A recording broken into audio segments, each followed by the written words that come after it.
Hello, everyone. It's so great to be with you all today, tonight, whatever time you're listening to the podcast or watching the video cast. I'm Michael Dismuke.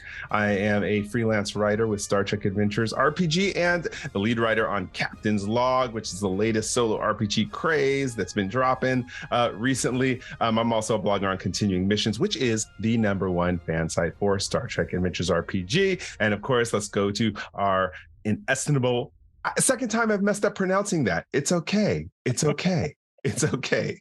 It's practice. Irreplaceable Jim Johnson.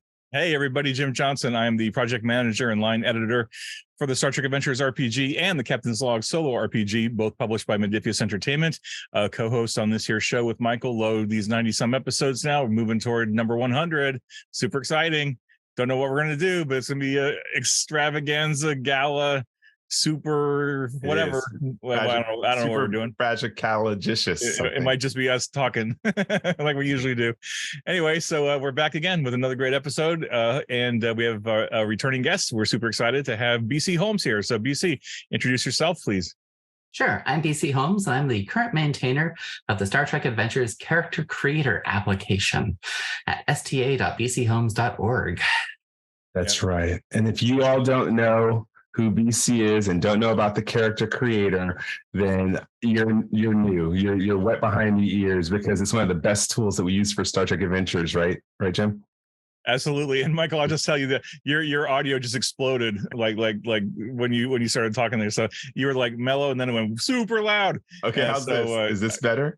I mean, now it's back to where it was. So I don't know. There's a tech issue, but we can just soldier on, right? Okay, I'll figure it out. That's so loud. Again, it's loud now? No, right now it's good. It's coming back and forth. Anyway, it's okay. Fun. I'm leaving it alone. I'm not touching anything. It's just you. It's not BC. But anyway, hey, BC, I'm super excited to have you on again. And gosh, fans, if you haven't updated your link to the character builder, definitely update your link so that you go into BC's site and not to the old SCA. Star Trek Adventures, Modiphius hosting UK, whatever that old URL is. That one is old, out of date, no longer maintained. Please make sure you're shifting over to the BC Holmes version. We try to make sure that people on Discord and the Facebook group and Reddit and all the other sites know that, but that old one is still kind of out there. And I'm not sure we can actually get hold of the person to just like shut it off. But please make sure you're driving to BC, because BC is putting some amazing stuff in that application. And it's like every time I look at it, there's something even cooler in there. And I'm like, where did that come from? Where did that come from? All these cool toys to play with. And of course, I don't have any time to play with any of it anyway, but I still find, 20 minutes every now and then to like just click around and play with it. And what's going to come next? What's going to happen next? So where do you want to start, Michael? Well, go ahead. Can I make a comment? Please. Yeah. So I was looking up this the other day, and I realized, so we're recording this today on July the 31st, but I realized it was on August 14th, 2021 that I actually first put that version of the website up. So it's almost 2 years. Wow. Right now. That's incredible. And there's been so many updates, because we had you on the show probably about a year ago. I think it's been 6 months, maybe 6 months. Is it 6 months? Okay, it's been too long. That's the point. But either way, there's been so many advancements. And so what I thought we were going to do, Jim, with BC tonight is really talk about some of the updates that are coming on. And then I'm going to be plowing BC with questions about Captain's Log, if there's going to be an adaptation of it for Captain's Log. So BC, why don't you start with us? Tell us about what you're most excited about that you've done in the way of updates recently. So I think since the last time I came on the show, there's really about 4 really big updates. Now, there's always like little things here. I'm adding new books. Just this past weekend, I got some of the lower deck support in. So that always happens, like there's this little thing here, or somebody talked to me about something there, and this little thing gets changed, etc. But I think there's 4 big changes that I'm kind of excited about. The first one probably isn't as exciting to most people, but I'm actually really excited about it. And that is that there's some internationalization support, by which I mean the app now supports multiple languages, in addition to English. So if you have a browser that says you're a German user, or you have a browser that says you are a French user, you'll see the app in German and French. Now, it's not 100% translated. I would guesstimate it's probably like 50% translated at this point. But, within the last 6 months, we've managed to get a lot of the content updated so that, people whose primary language isn't English can actually use it. Wow. How do you... Sorry, go ahead. Oh, I just want to ask a question about the translation on that. Then how does it work with technobabble? Is that hard? Is that... That's a good question. Where I get the translations from is that people have been volunteering to do some translation for me, which has been really, really cool. So for example, there's a user beta tester on the forums, on Discord, etc. But beta tester has been doing a lot of the French translation, and just seems to do it as a passion project, much the way I do the work as a passion project. And fortunately, beta tester is able to bring in, what are the terms that people use in France for Klingons, for example? How do you translate the word Klingon into now I want to know French and stuff like that? Do you know the answer to that? I could look it up very quickly, but I don't know it off the top of my head. That's cool. Etc. And so phrases like, United Federation of Planets and stuff like that are phrases that, have official translations that are used in like the show in France. But now they're in the app as well. That's so timely. It's funny because, I've watched Voyager so many times that I'm now watching it in French with English subtitles. My mom's French speaking. And so this is so cool that you're doing that. Yeah, there was a post on the forums a while ago. Somebody in one of the global South countries was asking about a Spanish version of it. And at the time, we didn't support internationalization at all. But, that kind of got me thinking, hey, I bet that there's something we could do about this. And so I started looking into that. And sadly, Spanish is the language that has progressed the least, because I don't really have a person who's helping me with translations on that. But boy, howdy, have I discovered there's a lot of German users. Oh, yeah. There's so many German users. Jim, do you find that in the way of popularity of the game? Are you finding that the countries that BC's referencing are... I don't get a lot of data on that kind of stuff from our side of things, because I don't think it's just something that we've thought to share necessarily. I mean, I'm always excited, Michael, when you send me your reports from continuing mission, and you're talking about all the different regions and countries that come to the continuing mission site. And I'm excited to hear about the character builder too. I do know we have a strong fan base in Germany and Poland, and of course the UK and America, and certainly Australia too, I think, is a strong one. And then certainly a smattering in other countries, but I don't really know hard numbers personally. I wish I did, because I would love to just have a better understanding of it. I know that there is a cadre of people in Italy and Spain that are asking for translations, but one of the challenges there is just finding a partner in the country who wants to publish, RPG books and put the time and effort into translating. So it sounds to me, BC, like a lot of people, a lot of countries are potentially going to get a translation of the character builder before they get the book, before they get the line, translated into different languages. So I feel for them, because I wish we could support everybody, but it's just the nature of the beast is just challenging. Is that a possible positive use for AI translation? I know I have a player in my game, my tabletop game. She speaks Korean, and she's been using ChatGPT to translate my story into Korean so that she could understand it better, and even the terms from the game. I posted an article about continuing missions. Is that something that might be possible? Well, I have no idea. Yes-ish. So when you look at things like Google Translate, they don't use the word AI when they talk about that, but under the covers, that's just statistical translation. When we see these English phrases, they're by statistics usually translated into these phrases. That's the essence of AI as well. Google Translate is pretty good, but not perfect. And that's probably going to be true for a while. So I found, for example, when I did like the really rough pass on the very first version of the French translation, I used Google Translate on a bunch of things. And then, like the French speakers came to me like, wow, like, that was a really weird choice of word that you got there. Like, That's hilarious. And that's just the nature of Google Translate. Fascinating. Well, that's great. I mean, I love that you're embracing the infinite diversity and infinite combination, trying to make this tool, this fun tool, more accessible. That's such a cool update. Yeah, so that's number one.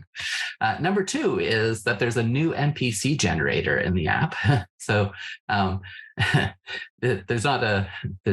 you can't generate any type of character, but you can generate a large number of NPC characters. So, for example, if you suddenly need to have, 3 security officers to go and try to fight, the aliens that have boarded Deck 12 or something like that, you can go into the site and you can generate minor, major, or notable NPCs, and it will generate stats for them, come up with some values when applicable, come up with some foci when focuses when applicable, and give them names and choose, species for them, etc. And wow, the effort I went into, like, we were talking about diversity earlier, like, it mattered to me that, I wasn't just always presenting Anglo-Saxon names for all of these characters. So I spent a lot of time like getting this database of like different names. There's a lot of wide variety of names. And so I ended up like, yeah.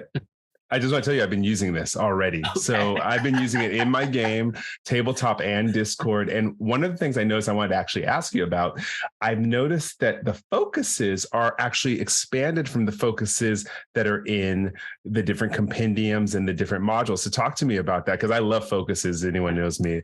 So talk to me. Did you program additional ones? How'd you come up with them? Yeah, so basically for each specialization. So I think I've got like a few categories of focuses. So like each specialization. So if you're a security guard or something like that, I have focuses that are things like, phasers and, sneaky stuff or what have you, stuff that's very security oriented. Ground tactics, etc. Then I have like, focuses that might be a bit more applicable to your species. And then I have focuses that, might just be recreational focuses. And those can vary if, Klingons will have different recreational focuses than say Federation members will, etc. And yeah. I probably went overboard with, throwing in all these, references to obscure bits of Trek lore, etc. I'm dying. What's getting me is where you got me addicted on this is I'm sitting here generating characters to try to see if I can get through all the focuses. Like I just did one while we're on the phone, while we're on the Zoom call, and personal safety equipment comes up, and I'm like, oh, what a great focus, And so I'm wondering, are you going to have a master list anywhere so I can see all the focuses you put in here? Because it's killing me. Probably extract them, but there's a lot of them. And every time I turn around, I think of another one. I think, oh, I should add that to such and such. I love it. I love it. I'm curious, BC. At one point, and correct me if I'm wrong, this is my faulty memory probably. At one point, the builder was limited to everything that Modiphius had created, right? So it was Modiphius talents and focuses and character stuff and species and ships and all that stuff. At one point, you or the previous builder had kept it limited to just what was in the Modiphius books. Because I remember at one point there was a conversation about did we want to start adding in like the continuing mission archives of awesome species and ship and all that stuff that's on continuing mission, and for a while there you didn't add it in, but now that I'm hearing that you're adding some original focuses, are you thinking about kind of expanding the scope of the character builders to start bringing in like fan-made species and fan-made ships and other stuff like that? Yeah, so I mean, I've always been really interested in trying to use all of the stuff that's at our disposal. I think that part of the reason I haven't included a lot of the continuing mission stuff is I haven't really had a conversation with Michael about doing that. Yeah. It's all yours. It's all yours. I mean, just from a practical standpoint, I wonder, because I know a lot of fans, when they hit the builder, they'll find focuses or talents or something on there, and they're like, oh, what book is this from? And I don't remember if we added in references into the builder to say, oh, this species, you can find that in this book, or this talent, you can find that in this book. Because I think if it's not there, it might be cool to add that. especially if you start bringing in the continuing mission content, because then that way fans at a glance and say, oh, that's a official Modiphius thing, or oh, that's a continuing mission thing, or that's a fan made thing, just to help people map into where all the cool stuff is if they want to go find more information about it.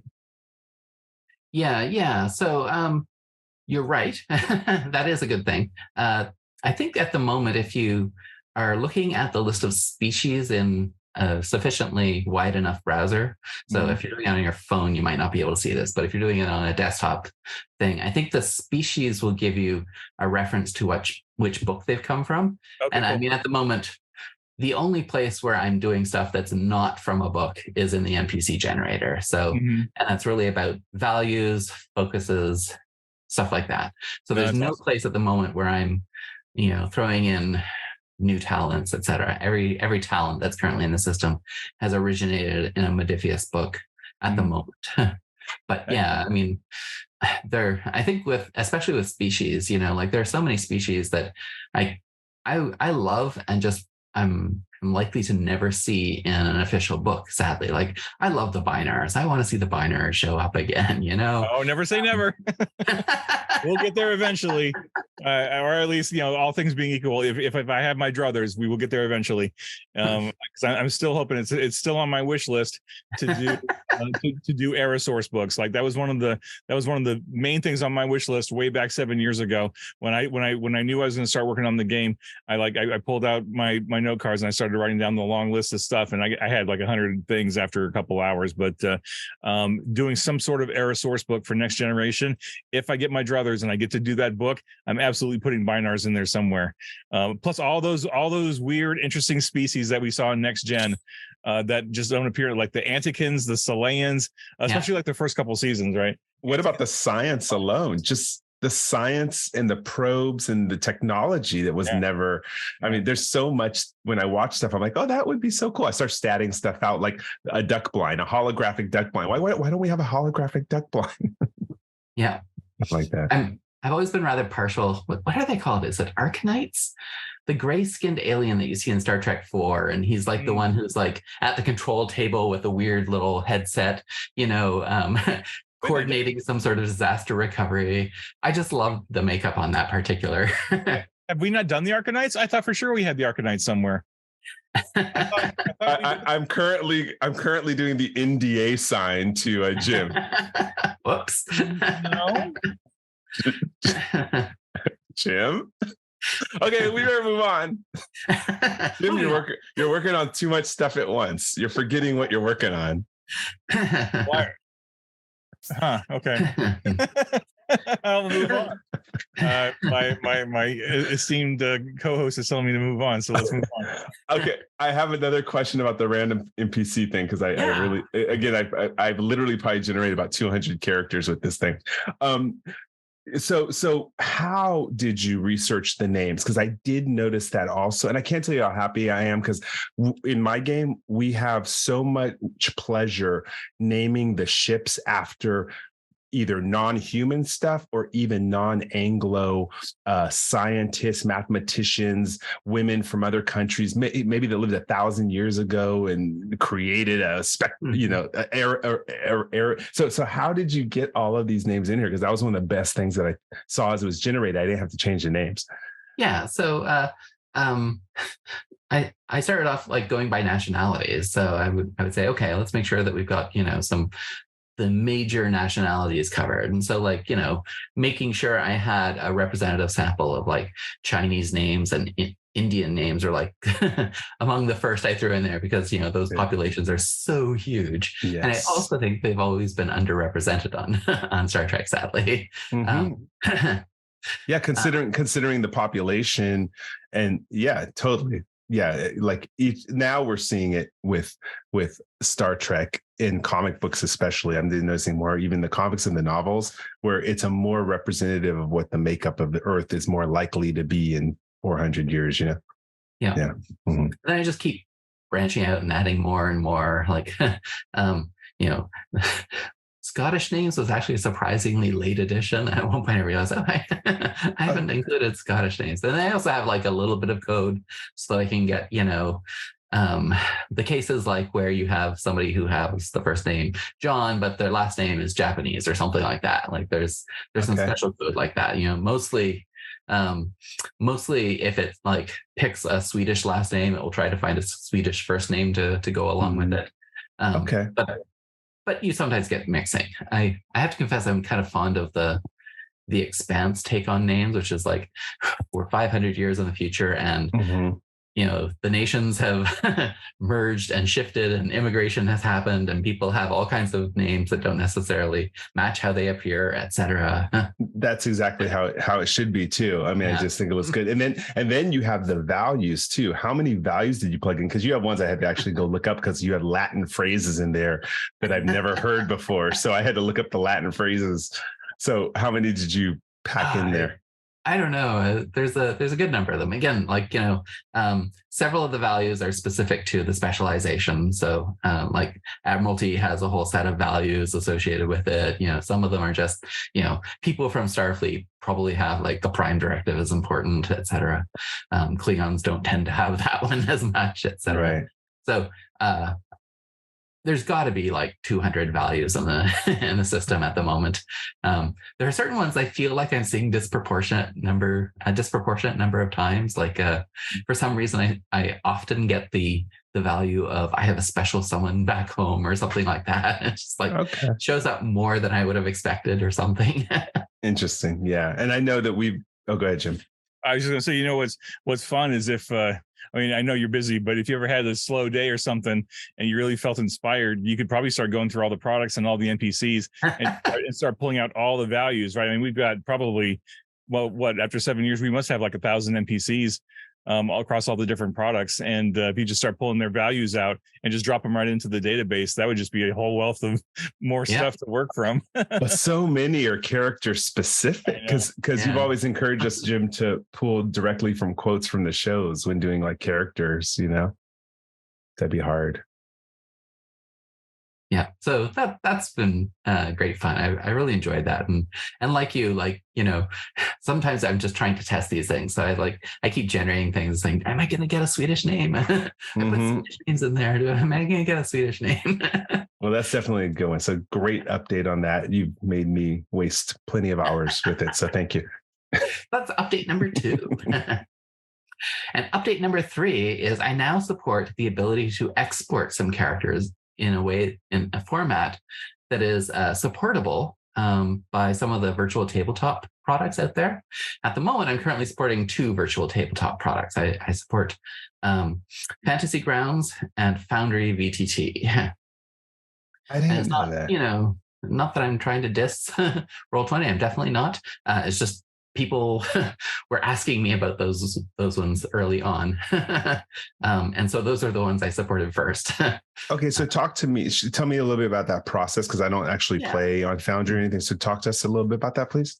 Yeah, sure. So at one point on Discord, I got pinged by somebody who was I think actually they first were talking to you, and you had said, hey, BC's on Discord and a couple of other places, send her a message directly. And so he did. He sent me a message to say, hey, is there any chance about being able to support Foundry VTT export? And I was like, yeah, I think that's theoretically possible. And I initially made a mistaken assumption. I thought he was somebody who worked with Foundry, but he was actually just a player who used Foundry. And so I got to a certain point. I'm like, does this work for you? It's like, well, I don't know. It doesn't really seem to do anything. I was like, oh, okay, I get it. I made a mistake. I assumed that you were somebody who could actually import this sort of stuff. And so I got I don't know, like 80% of the way there. I was figuring, I think I want to do it. I think it's supposed to work like this. And finally I just said, okay, I think I just need to buy a copy of Foundry VTT and experiment with this. And so going back and forth, etc. Okay. Do you play on it at all yourself? I myself have not. That's not completely true. I was a player in a Coriolis campaign where the GM of that game was using Foundry. And to me, it was like, oh, this is all new. I don't know anything about any of this stuff. But, conveniently, that was my first, dip of the toe into the Foundry world and into the VTT world. So I knew enough about what it looked like. I knew enough about, where some of the things were I was supposed to be clicking. But, like the first time I downloaded Foundry, I was like, how do I even import a character? Like, I have no idea how to do this. But like Google answers and Yeah. figure it out. And yeah. And so when I'm looking at it now, while you were talking, I went and generate something. So you would export for VTT is the option. Yeah. If you click that, you get a little dialog box and it'll say, which VTT do you like? And and then what's particularly neat about that is that so in Foundry, VTT actually has a library. They call them compendiums in the Foundry world of the STA stuff. So if you're trying to create a character, they have a library of like, here are all the weapons that you can add to your character, and here's, different talents that you could add to your character, etc. And so this compendium also includes a lot of little icons and things. So I actually figured out how to say, okay, if I'm, say, trying to export, say, a Nova class starship, I could actually figure out how to export it in a way that had the compendium icon for the Nova class starship show up. And so I was like, hey, I'm pretty impressed with that.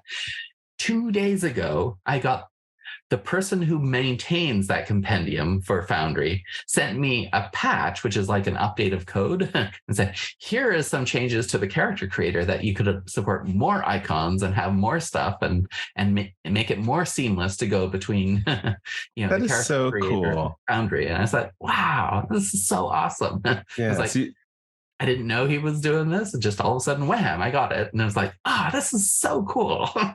Jim always talks about the passionate fans we have out there who are supporting and making the game awesome. So that's so cool. Indeed. Yeah, it's amazing. So then the other one, of course, was Fantasy Grounds. And so very much like with Foundry, there was a enthusiastic user, Felderberg, I think it was saying, hey, if you're going to do that for Foundry, could you also do that for Fantasy Grounds? And so, they have a different format, but it was just a matter of saying, okay, well, maybe I'll just get myself a copy of Fantasy Grounds and experiment and try some stuff. What happens if I do this? What happens if I do that?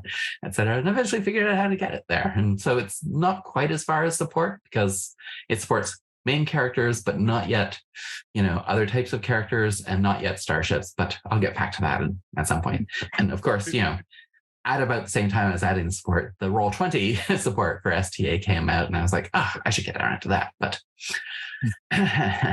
and how does your Fantasy Ground interact with the Fantasy Ground STA version? Like, do they talk to each other pretty well, or? Yeah, so I mean, they talk to each other in the sense that, if I create a character and export it from the character generator into Fantasy Grounds, they look correct in the Fantasy Grounds character sheets, etc. They don't quite have like the same references to the same sort of talent. So if I have like the telepath talent, and I've exported from the character creator and I've loaded up, I can see that this character now has the telepath talent, but it's not linked in the same way to like the Fantasy Grounds telepath talent. Not that it really matters. Like, you get the description, you get the name, etc. But there is apparently a way that you can click on it and get a link back to the STA references in Fantasy Grounds, and that link doesn't quite work. Oh, okay. This still fascinates me that the fans are developing the game. I mean, it's just, I've never heard of anything like this before, where fans are taking the game and putting into more formats quickly, more quickerly, quicker than a company could do it, right? So faster, more fastly. Warp speed. Now you see what I deal with every day from my writers. I'm on pain medication. Stop it. You should be a writer. You're not the worst culprit, so don't worry about it. No, Michael, you're right, and it's a concern, but to some extent, like, what can you do, right? I mean, when you're publishing books and you're publishing PD, it is very minimal effort for a company or for an individual to take a PDF and rip it and get all that content out and then turn that content into a database or upload it to Chat GPT, or I mean there's just you're just taking a calculated risk by doing this. And like I know certainly Paramount wants to have as much control as they can over their product. And like we know that Wizards of the Coast can't, or not Wizards of the Coast. Well, I mean, Wizards of the Coast couldn't do it, but Fantasy Flight can't do it either with Star Wars because they consider PDFs a video game, or like or something. It's whatever their weird contract is, deal with it, which is why they can't sell PDFs of their books, which is just a huge missed opportunity. Right? I mean, I know how much STA makes on PDFs, and for Star Wars not to be able to sell PDFs, I mean, they must be killing themselves, because that's just revenue that's just out there that they're never going to be able to touch.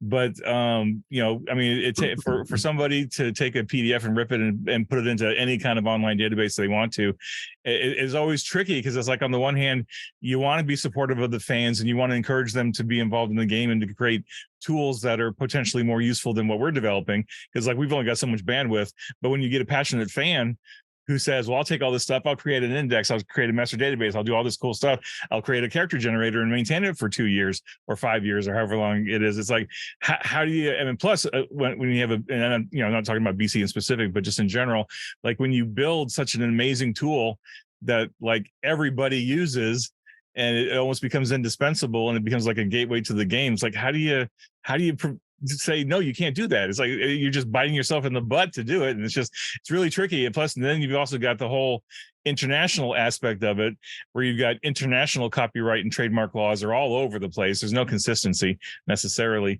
And then you get into this really, really kind of goopy gray area of like, well, you shouldn't be doing that, and we don't want that up there. And like, if you're going to put this book up there, or if you want to put, game tools up there, go this far, but don't go this far, because like, if you put everything online, then we're going to be out of business, because we wouldn't be able to produce books anymore, because everybody would just go to the free online tools and then wonder why there isn't any new content. It's because the free tools.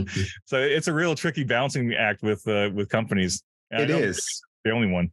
Yeah, I think that in this day and age, I remember when comic books started going to PDF, there was a fear that comic book sales would drop and plummet because people would share the PDFs. And I admit at that time, the technology was not as good.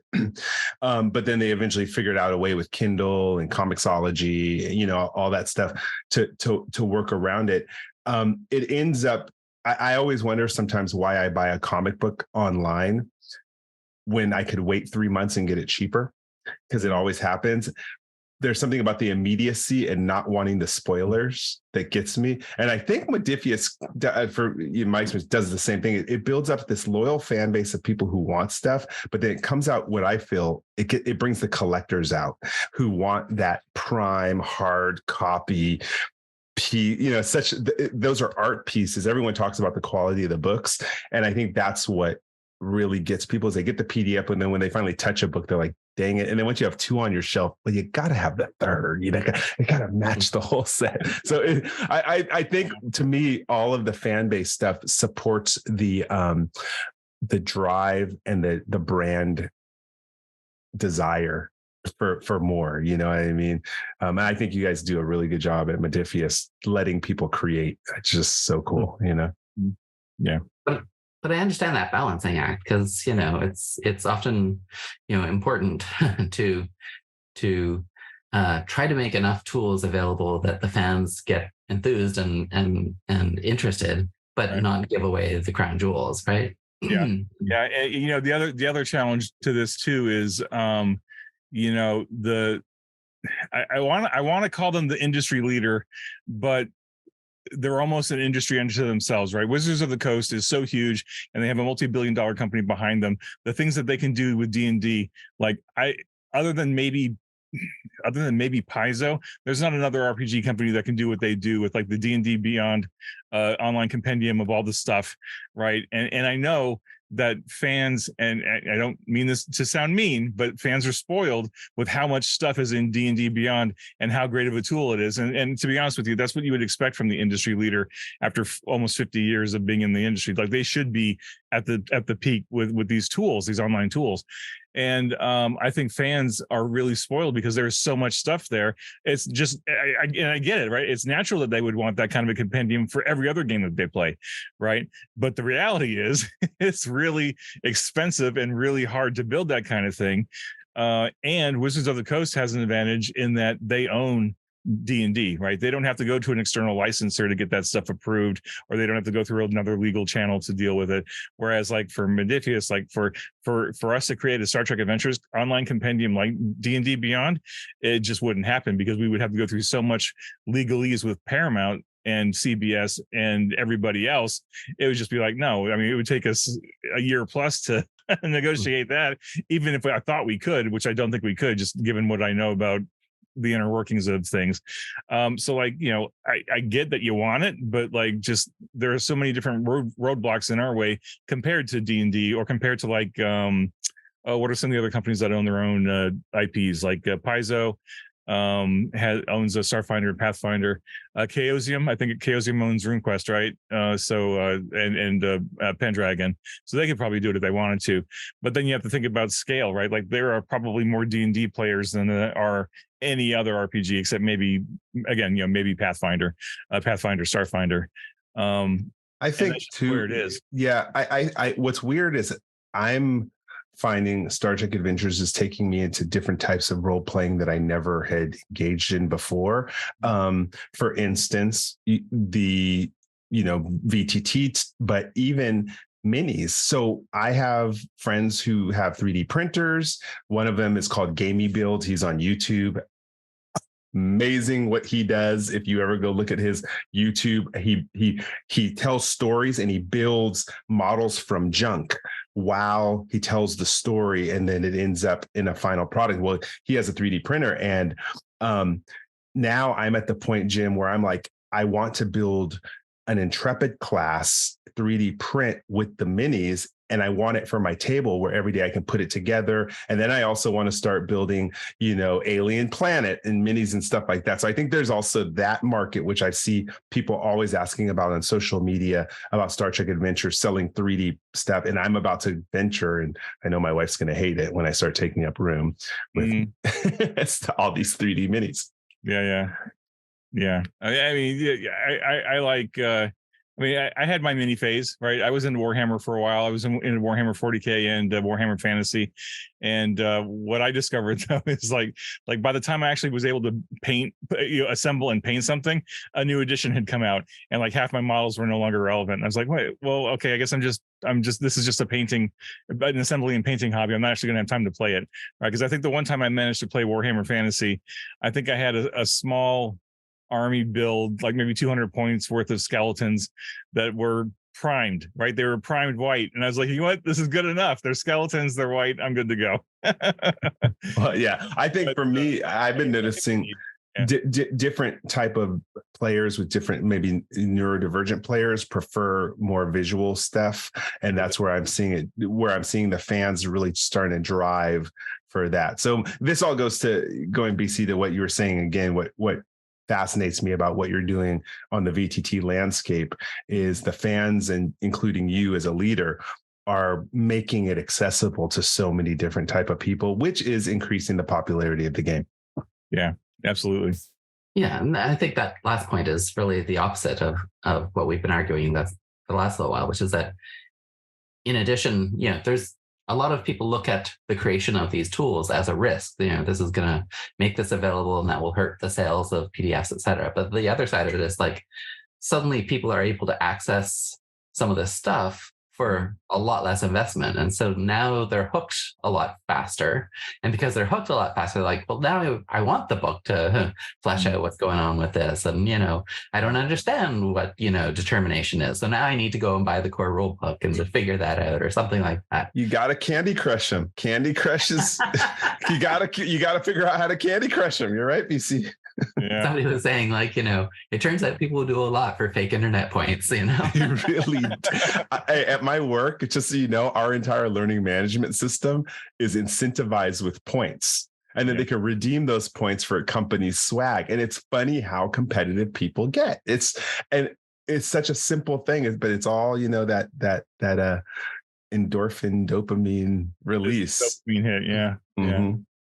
Yeah. I mean, I don't even know what that looks like, right? I mean, if I could figure out a way that we could gamify your platform, BC, and turn it into, like, I don't know, Modifius credits or something, so that people do cool stuff on your app and then can turn that into product, go buy product at a discount or something. Talk to me, BC. I literally am a certified gamification expert. Oh, wow. And that's what I used it at my work. So we'll talk offline.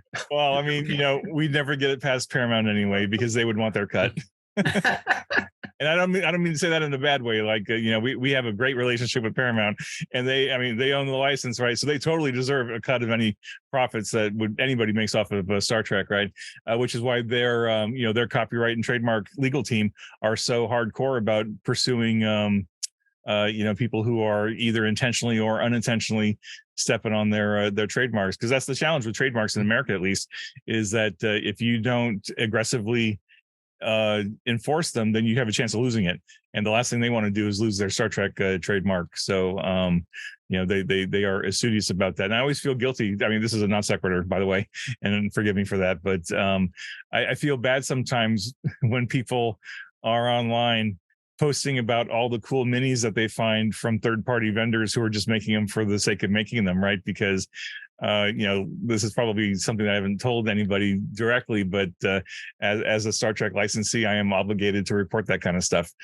So if I'm seeing it, like, I don't mean to be mean, but it's like we're trying to protect the brand, and we're trying to be good custodians of the brand, and so, like, I know there's a lot of sites out there that are I mean, of course, it's not a lot of money, but it's still money. And when you're talking about a multi-billion-dollar corporation, like, the bean counters look at the bottom line. I'm about to see, so hang on a second. Which is why I don't put any kind of ads on continuing missions. We have a lot of people going there with the number one site, but it's like, oh, I'm not about to even deal with anything monetary on this, because I just don't want to open up that bag of worms. I have a comic book, it's trademarked, and I've had to protect it myself. So I understand the value of that. So good work on that, BC. So that's our third update. Yep. And then number 4 was when I wanted to start ever since the beginning of the year. In fact, I think I was even talking about this as an idea I wanted to have last time we chatted, which is the token generator. I was really interested in having the ability to somehow quickly and easily create, an image of what your character might look like. So that was something I started to, like, talk to an artist to help me out with that back in January, and the schedules needed to align, so it took a few months before I got some of the first art assets in place. But in the last couple of months it started to come together, and and now there's this token generator. I can support a wide variety of different uniforms. There's so many uniforms. And I think that mine is the first one that has gone beyond just the Federation characters. So I've just started out with the Klingons, but I also want to be able to support, like, civilian outfits that we've seen on some of the shows, the Ferengi outfits, the Romulan outfits, etc. So I have visions. It's not quite all there yet, but I have visions of being able to support a wide variety of different types of tokens. And again, like, being able to use these in a virtual tabletop would be a cool thing. So you can create the tokens and drop them in, etc. And who knows, like, maybe we'll see some of them in the wild, or maybe not. I was really excited, BC. I was really excited to see that token creator come into the builder when you brought it online a few months ago, whenever it was. But at the same time, my heart went out to you in sympathy, because, like, I knew the Pandora's box that you had opened up with starting to do tokens, because during the pandemic we were exploring ideas on developing tokens for STA, and we haven't given up on it, but it's just been kind of backburnered for other projects. And like, I remember the initial conversations were like, okay, we have a 50-something-year-old franchise. Like, where do we even start? We've got 11 series, 13 movies, countless uniform varieties, countless species, countless genders, all this stuff. And the modern, and this is a note of love. It's not derogatory at all, but like, the modern series costume designers love creating new uniforms, right? Like every series has 4 or 5 or 6 variant uniforms. And it's like, oh, the cosplayers must be loving it or hating it. I don't know, because they get to buy new fabric, they get to design all these new uniforms. But then when you're thinking about making tokens for the game, for virtual tabletops, it's like, oh man, we could do, I mean, this is like a never ending opportunity to make more stuff, because like we were doing the initial spreadsheet, right? And we're like, even just to do a basic set of like the 8 species that are in the core book. So you got 8 species, you've got at least 3 genders, you got 3 departments, and so now all of a sudden the math starts changing and just exponentially, and then you go into, you got hair colors, hairstyles, facial tones, skin tones, facial hair, not facial hair, all this. There's just so many options, and I think at one point we looked at it and we're like, okay, we've got like 10,000 options here. We got to stop, because we can't afford to pay an artist to do. I mean, even like little headshots, right, or head and shoulder shots is not cheap. And we looked at our library of STA art and we're like, well, we have some options here. We could do a few tokens, but to really do it well and the way we really wanted to do it, we're like, okay, this is a much bigger project than we want to deal with right now, so let's hold off. It's so amazing. Are you tracking the usage on this? Like, how do you know how many people create or anything like that? Not really. So a decision I made very early on was that I was going to avoid, tracking. I think that, we have way too much internet tracking that happens. Yeah. So I don't really collect analytics. What I do have is like my server logs. So I can see behavior on my server logs. It doesn't give me like fine grained detail, but okay. If I look in my server logs and I look for the word token, I get pages and pages of output. So I'm pretty sure that there are a lot of people that are using it on a regular basis. Another thing I occasionally do is I can actually see which PDF formats are the most popular, because I can see them on my server logs as they're being requested. Oh, okay. And so every once in a while I go into that and I'm like, I wonder what the most popular popular PDF version, etc. Yeah. And I wanted really to encourage people to look at the token creation, because I mean, I always say being able to see your character makes them more real. And so far it's been very limited online, and we've posted them on Continuing Missions, avatar makers. This one is really, you can get to where you want to be pretty much. I mean, I know it's not every species in here, but what a fantastic start. We have one of my players just created 15 characters that we rescued that were from a time lost ship, Enterprise era, and he used this to create 15 characters. I was like, whoa, that's how I first learned about it, that you had that there. So fantastic work on that one. Oh, thank you. There's something you didn't mention either, which last time was not as advanced as it is now. So if I go to Star Trek Adventures, the page, and I was to create an entire character and go through the entire process of character creation, you did a huge improvement on the export PDFs, and I got to compliment you on it. Let me tell you what it is, because with new players, it made the world of difference.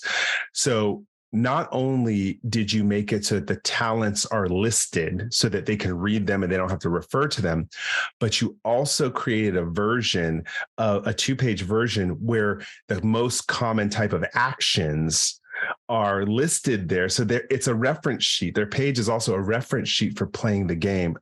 Thank you for that, BC. Lifesaver for new players.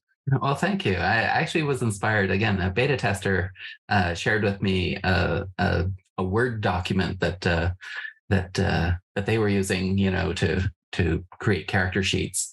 And I said, oh, I kind of like the sort of information that you're putting on here, but I want to see it in LCARS format, et cetera. And so I spent a day, fussing around with Illustrator, and I was surprised at just how much text that ended up being. Yeah, but it really has everything I keep new players very basic. I don't go into really deep rules with them. And so it had everything that we needed for people starting out. And they were like, so they thought it was all me. I was like, it's not me. I was like, this is a site I go to. I think we had a conversation on one of the social medias about every time people are posting things about, oh, here's my character sheet, does this look good, etc. And I'm always like, I'm less interested in the character that they've created. I'm always like, what cheese is that? What are people using?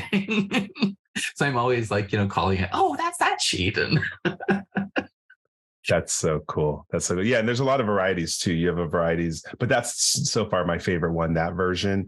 If you choose to do it movie era or TOS era at some time, you may, but not necessary. Yeah. So I think the two sheets that I've heard people ask for a few times, I just haven't had time to get around to it. So the one is somebody wants a movie era. Like a few people have asked about a movie era sheet. And, like I've seen some sheets on the intertubes that are designed in a movie era format, but the resolution on the versions of the sheets that I've seen isn't great. So I'd probably have to rebuild it, etc. Yeah, Jim ran across that problem when they were designing the Utopia Planitia book. There wasn't a lot of assets on the internet, if I remember right. Isn't it right, Jim? Yeah, I mean, because that stuff is so old. I mean, not to say it's so old, but I mean, it's 30 years old, and digital archiving was not what it is 30 years ago. And so even Paramount has only so many assets that we can pull from. And so we had to get creative on what we were doing. And in fact, I think Lee, when he was doing the layout for the Utopia Planitia book, I think he had to hand create most of those assets to match what we saw from screenshots and the handful of book references that we have. In fact, I remember, again, another non sequitur, my apologies, back in the day somebody had published a sticker book for the first couple of movies, and had all the beautiful artwork that they had created, all the labels and the iconography that they had created for the movie, and they turned it into a sticker book, which was awesome. And I found a copy on eBay, and then I literally scanned all those images into the computer and sent them to the graphic designer saying, here, let's find a place to put these. But the scans didn't work for the purposes of a high-res, book. So they had to, recreate everything. And so it's just unfortunate that we didn't have better resources like we do now. I mean, now I can contact my people at Paramount and say, hey, that map of the Klingon Federation War that we saw in season 1, can you send me that so I can put it into the Discovery book? And they were like, yep, here you go. So just world now. I laugh too. We got to laugh. Let's talk, because since BC, we're kind of in the creation thing where we do a lot of free stuff just because of our passion. And I do kind of crack up. And so if people are listening to this, I do kind of crack up at the people who get, complain about the free stuff that's out there. It's like, it's free. We're not getting paid to do this. And some people will come out like, well, you need to do this. It's like, well, okay, but I could not do anything at all. Right. You ever come across that? Yeah. I mean, occasionally people are I don't want to say unhappy, but you can see that people are a little disappointed that some things just aren't in the the character creator yet. And I get it. People are enthused and they want to play the game the way that they love it, etc. And I totally get that. But I'm also only one person who moves this on weekends, etc. So I want to say the best thing they could do to encourage us is to be thankful and just encourage us to keep getting, energy more. I know that people ask, for instance, for random tables, and they weren't perfect on continuing missions. They didn't really have to be, and it's just like, okay, I hear what you're saying. So I'm not going to go back and change work, but moving forward, I'll try to adapt as much as possible. So you all encourage us by just thanking us. Although I will say that in my case, some of the things I'm finding really helpful, like I just mentioned a moment ago, the person who sent me a code update that basically said, here's some stuff that makes the Foundry VTT export better. Felderberg sent me a Romulan character sheet at one point and said, hey, here's a character sheet that you could support if you wanted. And I was like, yeah, I'll take that. That's awesome. Yeah, that's collaborative. That means everyone's stone souping it, which is always a great way to go. Stone soup is a different thing. That's a phrase I haven't heard before. Michael, can you elaborate? Oh, sure. Really? Okay. So there's an old story, an Aesop fable, I believe it is. And there was basically a hungry like beaver or something. And all he had were stones, a pot, and water. And so he threw the stones in the water.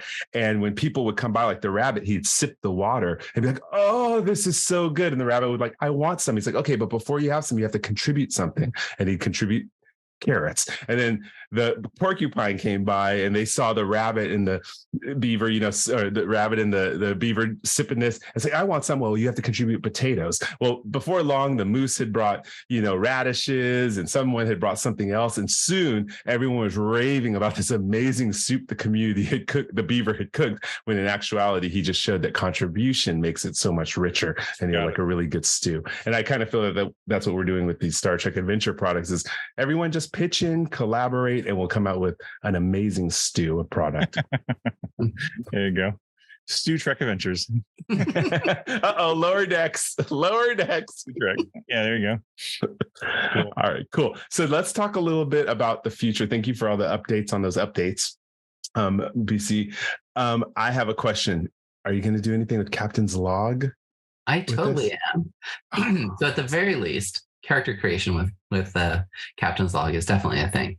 I think that going farther than character creation gets us into that weird world of, like, you want people to buy the books. And, like I can see the argument that says it'd be great if I didn't have to flip around between the random tables, but you want people to buy the books at the same time.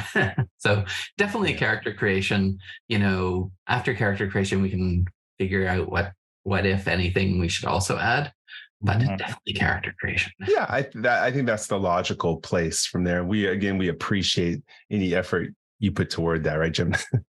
Oh yeah, absolutely. And in fact, I know that when we were developing Captain's Log, and once we saw that the character generation was so close to the STA life path, adding in the stuff from the player's guide and adding in the stuff from the Klingon core book, which by and large is already in the builder, right? I think what you're doing is you're just taking out the language for character talents and determination, right?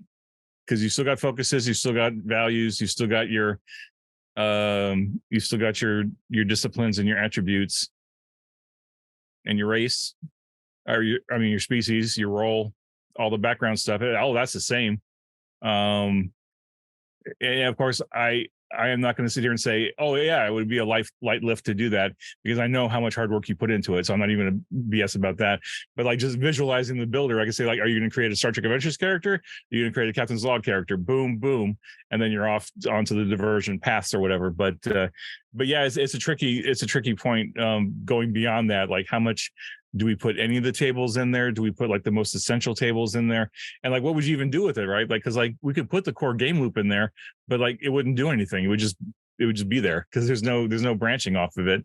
And we're not in a place where we can take Captain's Log and turn it into an online app, because we would absolutely have to charge money for that, because that would be, taking the book,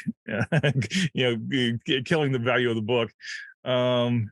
So, I've been saying someone should get the license to do that, because playing on the phone is the way to go. I mean, and now people are talking about Obsidian to write the stories, and there's dice rollers, of course, that are free to, like, you could literally play on your phone if you had an app to do that. But that being said, though, there is probably some gray area where, like, BC, if you were thinking of continuing to evolve the tool into where, like, you're adding non-Modifius content along with Modifius content, you could conceivably build additional tables, like what Michael's doing on Continuing Mission. Here's another focus table, here's another values table. It's not stuff that's in the book, but it's related, or it's more, right?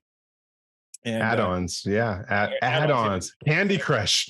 And I bet there's a way that you can say, use the builder, or like use the book initially to come up with some stuff. And then if you're not thrilled with what you came up with, hey, here's a whole bunch of other tables that you can roll on.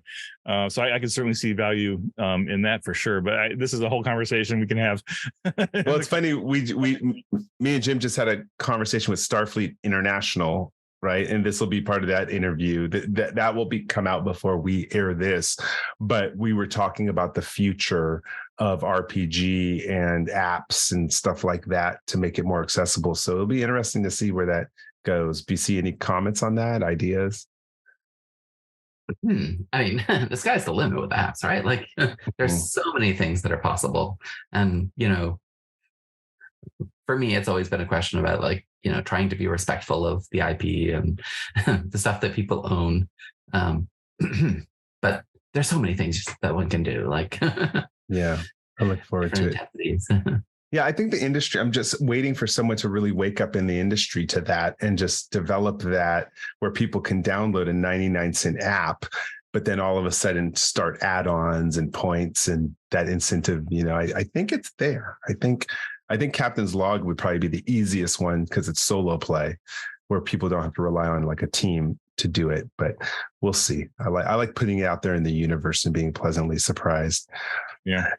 Have you yourself, BC? I know you've talked about Captain's Log. Have you looked at the book? Do you play solo RPG? I've never asked that. I've never played solo RPG before, but I have the book. I've been reading the book. In fact, coding has already begun. So that's a cool thing. Good. And what's your first impressions of a solo RPG since you've never played it?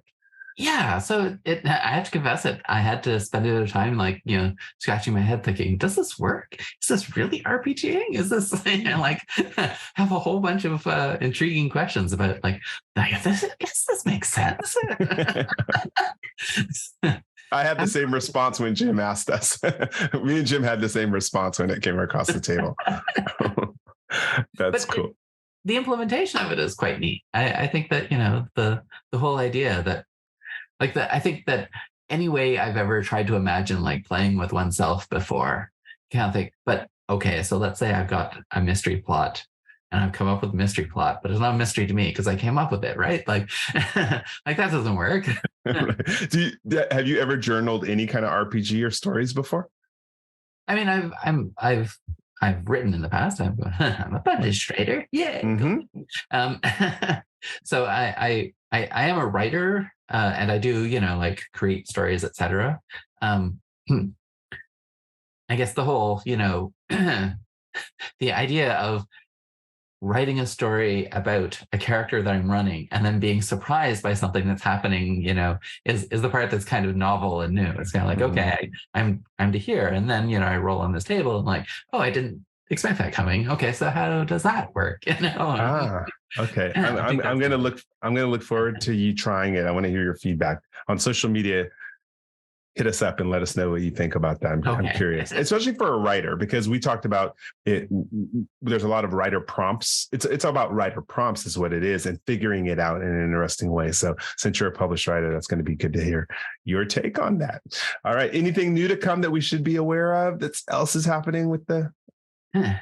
Yeah. So, I mean, I mentioned earlier that lower deck support is now in place, or I think the version that's currently online like has the new character species and talents. I've already implemented the starships, but I'm just waiting for one last thing I'm updating to push that out onto the actual version. I'm sure that by the time that this airs, it will have been out, etc. And then, the thing that is my passion at the moment is the token generator. And I just, have a goal to like really broaden the number of species, the number of uniforms, etc. I suspect that there will always be uniforms I will probably never get around to, like the motion picture uniform. It is in there. Nobody loved. Wait. Oh, you're right. No, sorry. You're right. Wrath of Khan is in there, but not motion picture. You're right. Yes. The pajamas. Yeah. I'm sure there's a very small loyal fan base that wants motion picture era uniforms, but and again, this is the thing we were challenged with back when we were thinking about tokens. Like, do we do everything? Do we get picky? Just knowing that there's gonna be fans saying, well, you've done this and this, where's this? And it's like, oh, you just can't win because there's just so much. Yeah. Yeah. And like, one of my frustrations with other tools is like, I've never felt like the number of species was as representative as I wanted it to be. There there are always like species I just was sad that were never really available, etc. And until we get a book that has the binars in it, like it's hard to it's hard to include them. Oh, well, see, and I'm noticing that you don't have them up there yet either. For how much you love them, you should have binars up here. And the fact that you know Jim Johnson, I don't see Packlids either, so that's a crime in itself. Yeah, so the Packlids will come at some point. But at the moment, the list of species that I'm currently using is a subset of the list of species that I can generate characters of. So I can't currently generate characters on binars. So therefore I can't do token art on the binars either. And I can break that at some point in the future, but that's the way it's currently implemented. But I've started to get into some of the, like I think I implemented the Saurians very recently. So like they're an interesting case because like the Saurians, I have a category I think of as a rubber-headed aliens. Like if you pick the Saurians, like you don't really get different eyes that you can choose or different noses that you can choose.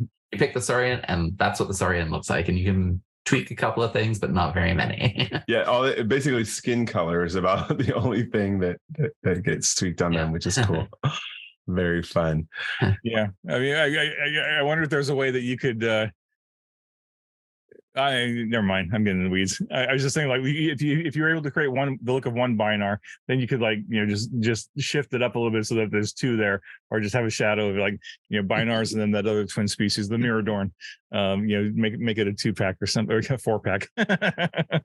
Very cool. Well, again, I have to say thank you a million times, BC, for all this work. It's incredible. 6 months ago you were on and it was already incredible, and now it's even more. And I love watching people as they drop the link to the website in social media. I'm like, thank you. So you're equal to, and probably definitely more popular than continuing missions. I think people, because I know, why I think I know this is because when I go look at the stats for the links that people click out to the most, yours is the site. Oh, thank you. Yeah. But I think that continuing missions is like this incredible resource. So you have so much stuff on there. Yeah. But people want to play. People want to create. So you're perfect for that. All right. Anything else you want to share before we take it out? Nope. I think that's it for me. All right, Jim? Yeah, only because I don't remember if we asked the last time you were on the show, but do you happen to have a website or a Patreon or a tip jar or anything? I do not have a Patreon or a tip jar. I have a reference on my credits page that says, like I don't have a buy me a coffee link because I can't imagine anything that people want less than that. I do have a website. So bchomes.org is my primary website, although blog.bchomes.org is the thing that I've updated more recently. I don't think my primary website has really updated in the last decade, which is kind of sad. And then I've recently been on Mastodon as my primary social media outlet. So I'm at bchomes at tech.lgbt. So that's my Mastodon instance. I've given up on the X site, and I've never really been a big presence on Facebook. So Mastodon is my social media home, and Discord, of course. Okay. Fantastic. Yeah, and cool website. Lots of stuff. Things she's thunked. Bunch of books, spiritual things, geek chic. So definitely fun to peruse. But I just want to I want to encourage the fans, like, so if there's no means to thank you in practical ways, at least find a way to send an email to BC to thank her for all the hard work that she's done on this builder, keeping it going for a couple of years and evolving it, because it's an incredible tool. And I don't want the fans to ever take what you do for granted, because it's easy to do that, right? When you do such a great thing and you keep it updated so regularly, they're going to come to you and say, well, why aren't X in the builder? Why aren't X in the tokens? Like blah, blah, blah. It's like, okay, sure, we get it, right? You want this stuff, but like, just remember, this is totally unpaid volunteer work for the love, and try to appreciate what you have, right? Because a lot of other games don't have anything like this, and we are extraordinarily fortunate to have you be working on this consistently. So I just hope the fans are able to communicate with you and tell you how much appreciate how much they appreciate what you're doing, because I know I don't say it often enough, and I'm just glad you're on the show again so that we can say thank you right to you. Exactly. I'm all bashful. You just make the game better for everybody. Absolutely. So, and make such a good entry point for people. All right. Well, that's my gratitude's going to UBC. I don't want to overshadow that at all. So let's let you do your gratitude, and then we'll pass it off to Jim. Sure. So for my gratitude, I would like to shout out to the people who have actually helped to make the character creator better. So Christopher, obviously, as the original creator of the character creator tool, but also the people who've been helping with internationalization, beta tester, Mr. X, Daniel Yodeman, Michael Prengenberg, and Felderberg and Michael Prengenberg have also sent me, code contributions that I've really valued. That is awesome. That is awesome. Super fans. We loved you. All right, good. Jim, you want to take us out? Yeah, I mean, thanks to all of them, and also thanks to you, BC. That is my gratitude for tonight. You have inherited an amazing tool from Christopher, and you've taken it to the next level. And I just can't wait to see what you do with it next. And gosh, one of these days I'm going to wear you down and find a way that we can properly thank you for all this, because I know you resisted that for a while now. And it's like, I can send you free stuff. I can send you stuff. Like, tell me, what do you want? I will send you everything. And you're like, no, I just do it for the love. It's like, come on. Because I hate, because I'm really protective of my freelancers. Like, I want them to be paid, well and appropriate for all the work they do, because I know how much work they do, and I know they do it for the love. And I know that if there were unscrupulous people, they would absolutely take advantage of that. And I hate that. I hate that exists in the industry. And so I'm going to keep bugging you, and I'm going to keep coming to you and saying, look, please tell us, what can we help you with? What can we do to help, Anyway, you've heard this before, and I just want to say it again. But thank you so much for all you do. I don't think Star Trek Adventures would be where it is now if we didn't have that builder available for new fans to get into right away, building a character and then getting into their games. It is such an incredible asset to the game that it's just amazing that you're doing this. So thank you for that. Also, thank you to the fans. As always, I have to say thank you to the fans for supporting the game, supporting each other. Like, I'm so excited every week. I'm on the Discord, and I'm on especially the Facebook group, and they always announce the new members that come in every week, and like, there's always a big rush of people saying, "Oh, welcome to the group," and all that stuff. So I'm just grateful to see the fans being supportive of each other. So thank you. That's right. Cool. And remember, if you want to see BC in social media, she's definitely on Discord the most. That's where I connect with you the most. And also Facebook, the Star Trek Adventures Facebook group. All right, then. So the conversation continues, and so does the adventure. Look forward to hearing from more people on social media. And BC, we will see you again next time. IDIC. Thank you. Live long and prosper. Be safe, be well. We'll talk to you all real soon. Bye-bye.